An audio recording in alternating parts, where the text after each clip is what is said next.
Kumpul yuk teman-teman dan warga semua. Malam ini kita bakal ngebedah sebuah kisah kelam dari pesisir laut selatan kita sendiri. Ini bukan sekedar mitos biasa ya, tapi benar-benar pengingat keras buat kita semua tentang betapa mengerikannya harga yang harus dibayar kalau kita udah dibutakan sama keserakahan. Coba kalian bayangin deh, angin laut lagi berhembus kencang, terus tiba-tiba ada bisikan goib yang nawarin kalian kekayaan tanpa batas. Emas, uang, kejayaan, semuanya.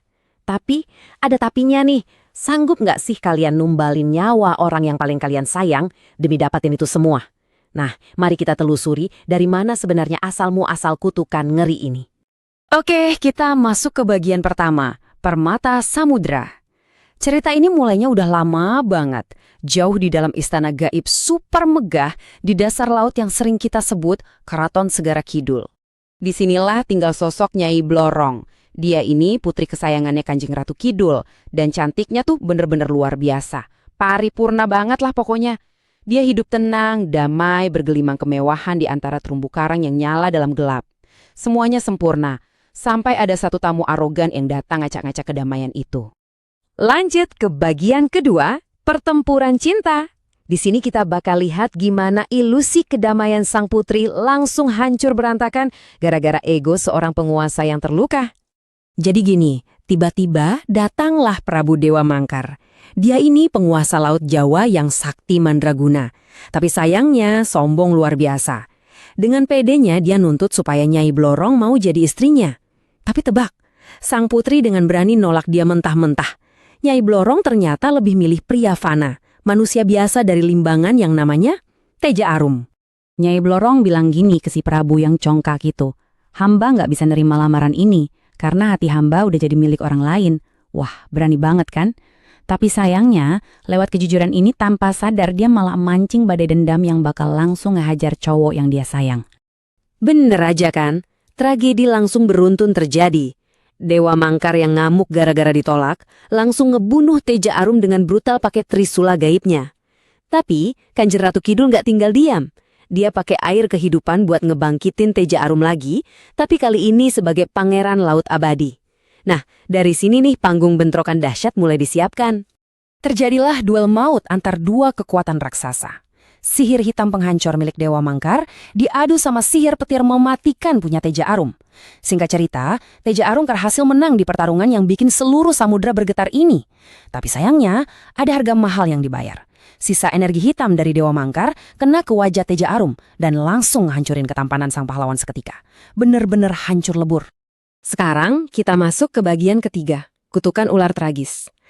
Ini nih titik balik yang bikin gregetan, di mana kesombongan fisik malah ngancurin pengorbanan cinta yang udah dibela mati-matian. Coba bayangin, Teja Arum udah rela mati, bangkit lagi, dan bertarung mati-matian demi Nyai Blorong. Tapi pas ngelihat wajah pahlawannya hancur, bukannya terharu atau meluk, Nyai Blorong malah mundur ketakutan. Dia ngerasa jijik banget dan secara kejam nolak cowok itu. Gila nggak sih? Dia benar-benar mengkhianati pengorbanan besar sang kesatria. Jelas aja Teja Arum hancur hatinya. Ngerasa dikhianati habis-habisan, dia langsung ngelempar kutukan ngeri ke Nyai Blorong. "Kalau kamu jijik lihat rupa aku, maka kamu bakal hidup dengan rupa yang jauh lebih menjijikan."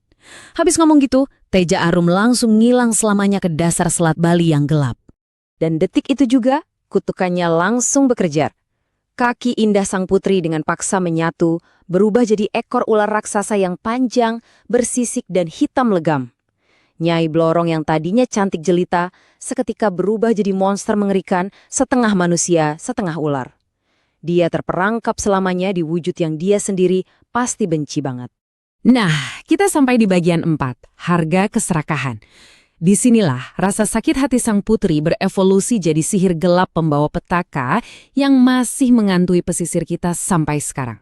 Terperangkap dalam kepahitan dan dendam, Nyai Blorong akhirnya berubah wujud jadi sosok Dewi Pesugihan.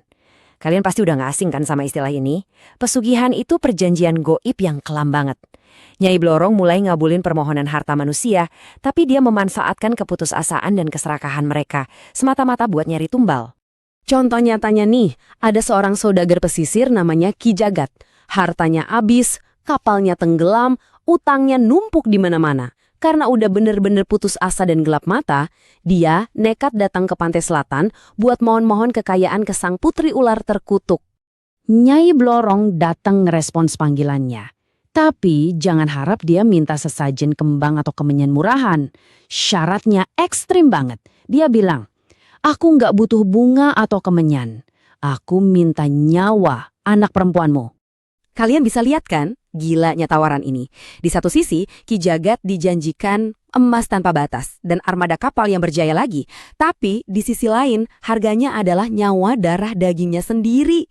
Dan yang bikin merinding, Ki Jagat yang udah bener-bener buta karena serakah, langsung setuju dong sama pertukaran ngeri ini tanpa mikir dua kali. Cuma butuh 1 tahun teman-teman, tepat 1 tahun setelah dia nyegel perjanjian gelap itu dan balik jadi saudagar paling kaya raya di pesisir utara, tragedi yang udah ditunggu-tunggu pun akhirnya datang nagih janji. Putri semata wayang Ki Jagat meninggal misterius waktu lagi tidur, wajahnya pucat pasi. Ki Jagat meraung sejadi-jadinya nangisin anaknya. Dia sekarang dikelilingi harta dan emas yang melimpah ruah, tapi jiwanya kosong melompong. Ini bukti nyata kalau sekaya apapun kalian, emas sebanyak apapun di dunia ini, nggak bakal pernah bisa beli kehidupan yang udah kalian buang. Akhirnya kita di bagian 5, peringatan terakhir. Warga, coba deh kalian dengerin baik-baik hembusan angin laut malam ini dan ingat terus raungan penyesalannya Ki Jagat. Karena asal kalian tahu, sang putri ular terkutuk itu sampai detik ini masih bersemayam di dasar samudra yang gelap gulita. Dia masih sabar nungguin, nguping nyari bisikan-bisikan serakah dari manusia putus asa yang mau nuker orang terkasihnya demi gemerlap harta duniawi. Jadi sebagai penutup, saya mau ninggalin kalian sama pertanyaan ini buat direnungin. Kira-kira kilau emas yang ditawarin sama kegelapan itu bener-bener sepadan gak sih sama monster yang nungguin di ujungnya? Kalau laut nawarin kalian seluruh dunia, siap gak kalian bayar harganya? Hati-hati ya, dan ingat terus cerita ini kalau kalian lagi jalan-jalan di tepi pantai malam-malam.